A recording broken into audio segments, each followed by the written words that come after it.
We have some big news in the AI landscape in regards to chips. This is something we've been talking about for a long time, but it seems that this week the rumors have been swirling. We have essentially rumors of Apple's new M4 chip they're embedding into their new laptop line that's going to be announced soon, and how that has AI capabilities. Meta and Google have both been talking about it for the last year, but there's some interesting new developments. Connor, what are you seeing, and how do you think this is going to impact NVIDIA, who's been kind of the dominant chip player so far? Yeah, this is huge. I mean, I'm dying to try out the new MacBook. I'm sort of like in the market right now. I went to the Apple store yesterday and was looking at this. I mean, the thought of like having these new chips really sort of AI focused in Apple, I think is going to do amazing things for the ecosystem, especially, locally on your MacBook and all that kind of stuff. So that does feel like the next stage, especially considering the huge market share that Apple, maybe it's not bigger than Microsoft, but it has a huge market share with their Macs. And then the other thing, Jaden, as you're talking about, the big question, guys, is like around chips, right? I mean, why is NVIDIA a gazillion trillion, market cap company, right? And it's because it makes great chips, and everybody needs chips, and everybody's, even internally, they're fighting over chips. I mean, this is the business you want to have, right? I mean, you want to have a business where everybody's begging you to make more of that thing. Well, Meta and Google I think they kind of recently were announcing these new in-house chips. They've been talking about it for a long time. Amazon have been talking about it as well. But this is sort of like, hopefully, I think for the world, I don't want to say posing sort of like a threat to NVIDIA's dominance, because I'm not sure that that's what's going to happen, but it will allow them to reduce their reliance essentially on like all these external designers like NVIDIA, Intel, things like this. I mean, OpenAI has been talking about this forever. Think about this, Jaden. NVIDIA holds over 90% of market share in AI chips. And if Meta, Google start making their own chips, I mean, obviously, you could sort of like do that. Obviously, just even today, NVIDIA was announcing sort of all these, benefits for their employees. Their stock prices soared. It's something like, I don't know, like 87%, 80, 90% or something like that, whatever it is, something insane this year.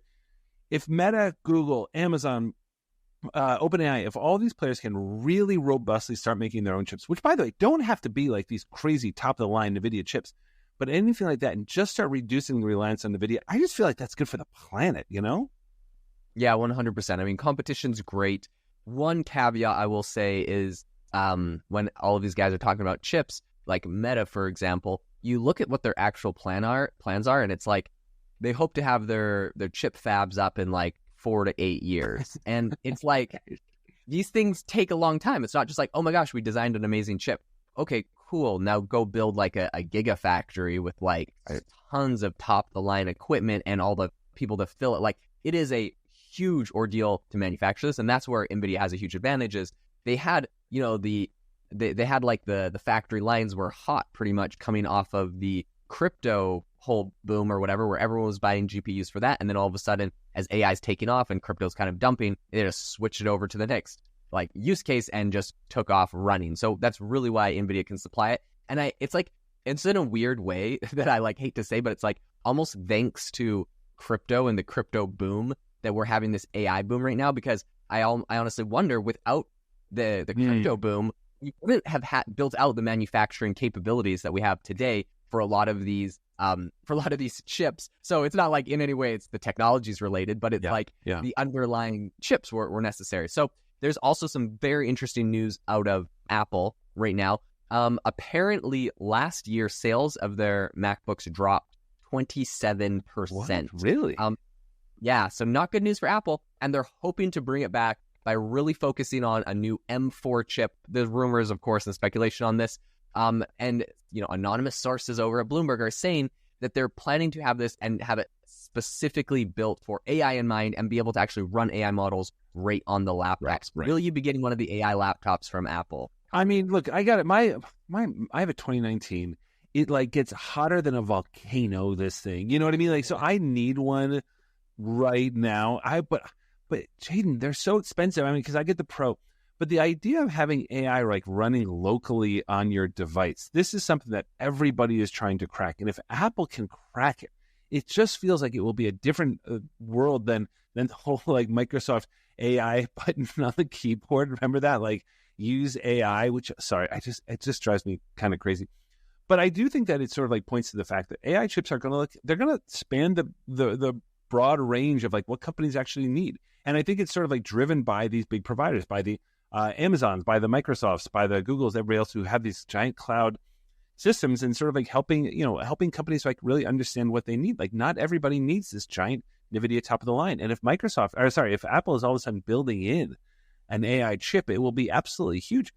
But I also just think like, if you can just expand it past NVIDIA, let NVIDIA be the Ferrari and everything else. But I feel like that the way that AI is going, and I am not a predictor guy at all, I don't like it, but it is going to get locally. It's going to get more local. It's going to get cheaper. It's going to be faster, all that kind of stuff. We now have GPT 3.5 models essentially running locally. That's not even that hard anymore. And a year ago, that would have been absolutely flabbergasting. So I do think that the chip war is sort of like heating up. I do think that the investment is going to be colossal from these organizations, and there's only a few that can do it. But it does feel like it's a priority, right? Yep. And I think also it's at a time when a lot of these companies do have massive profits on their balance sheets. And honestly, especially with what's happening in the economy and the Fed rates getting pushed and whatnot, it almost makes sense to start dumping this cash into other things, especially if they're concerned about inflation eating down, what they do have in these kind of cash stockpiles. I mean, you talk about Berkshire Hathaway, and they have billions. I think is it something like, I could be wrong in misquoting this. Anyways, they have a ton of money just sitting in cash. Yeah. And inflation's eating down on this. So a lot of companies have this, and I think we're going to see some really massive investments, to your point, into this area.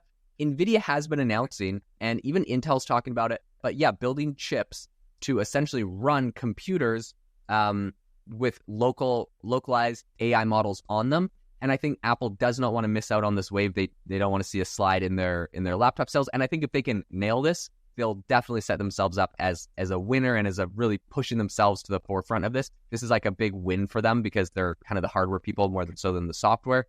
And so, I think this is an amazing opportunity for Apple. 100%. Yeah, no, and I think you nailed it. Where like, if Apple doesn't do the hardware right, then they're in trouble. I think that Apple sort of gets the same benefit of the doubt that Google got all last year. It's like they're coming with Gemini, et cetera, et cetera. And then finally, Gemini actually, I think, is getting really, really good now. But Apple needs to really nail this on the iPhone, everything else, especially because Alexa, Siri, Google Home, or Google Assistant, whatever that thing is called, like all these things should have already had this built in. I don't know, maybe it's a cost thing or something like that. It seems absolutely insane that it's not yet. Again, maybe it's a cost. But if Apple can do this and actually be able to kind of like talk back and forth with your laptop at a level of even a 3.5 turbo or something like that, like that would be pretty awesome. So, I mean, stay tuned. Amazing. So if you enjoyed the podcast today, if you got anything out of it, if you learned anything new, we'd really, really appreciate it. If you drop us a review on Spotify, you hit the About tab, scroll down, hit some stars. On Apple, leave us a review, leave us a comment. We read them, we appreciate them, and we hope that you all have an amazing rest of your day.